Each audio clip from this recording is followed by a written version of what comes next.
Welcome back to 5 Minute Modding everyone. Today we're going to be looking at how to best mod your Jedi training Ray teams. This team has a lot of uses in the game, especially in areas such as lightside GOTW GAC and even the HSIF raid.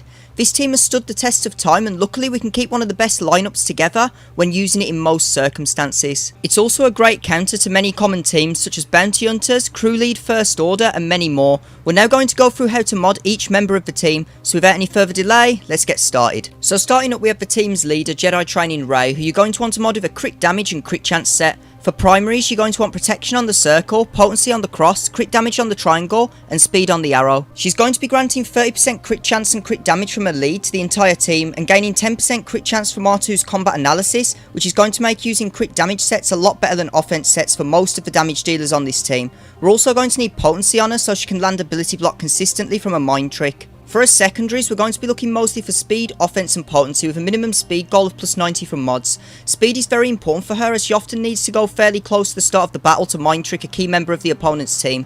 And even with BB-8 boosting a turn meter, you do need the speed sometimes to outrun certain characters. Also be sure to seek out additional offense and potency where possible, but not at the expense of speed. Up next we have our BB-8, who you're going to want to mod with a speed and health set, but don't be afraid to give up the second set for additional speed. For primaries, you're going to want protection on the circle, cross and triangle, and speed on the arrow. However, for HSIF you would want health over protection, but with most people having him relic 7 now or aiming for that, I think protection would be better overall due to his protection recovery mechanic on his setter. For his secondaries, you're going to be looking purely for speed with a minimum speed goal of plus 110 from mods. Nothing else matters for him as his main purpose is to provide turn meter to Ray and to get Illuminated Destiny off as quickly as possible. Next up is our R2-D2, who you're going to want to mod with a speed and potency set. For primaries, you're going to want protection on the circle, potency on the cross, crit chance on the triangle, and speed on the arrow. R2 is not much of a damage dealer, so we're going to want to stack his potency so his debuffs are more likely to land. Even though he's going to be gaining tons of potency from his unique due to being on a full resistance team, there's a lot of opponents who stack tenacity now on certain characters. This is also literally one of the only times we're going to use a crit chance primary triangle, as critting with R2 is very important for landing exposes from the JRey lead. For his secondaries, you're going to be looking mostly for speed and crit chance with a minimum speed goal of plus 100 from mods.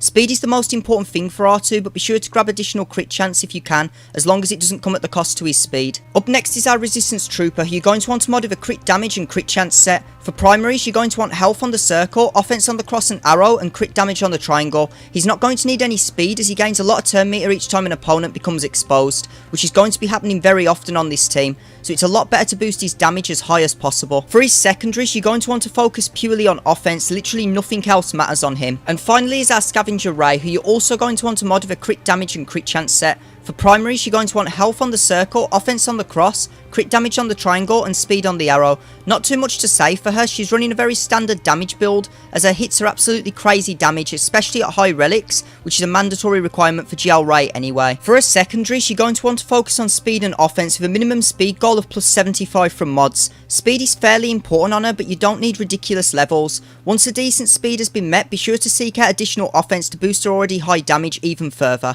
And that's all for today everyone. I hope you all enjoyed the video and learned a lot about how to best mod your Jedi Ray teams. This is probably the most used JRey lineup and one that allows for both a viable Z-Fin and JRey team if you have the whole faction geared up. If you don't want to use R2, you could even sub in another droid so you can keep the turn meter boost from BB-8's unique at the start of the battle, although this will hurt the team's viability overall. Also remember that 3 out of 5 of the members in this team can do an amazing job on lightside Geo battles, which is a rarity in itself. You're going to get a lot of use out of these guys, even if the only reason you're gearing them is for JRey. At least you have a very useful team to use in many areas of the game. As always everyone, please remember to like the video, subscribe to the channel, ring that notification bell, join my Discord server and share the video with your friends. Thanks for watching everyone, and I'll see you all very soon.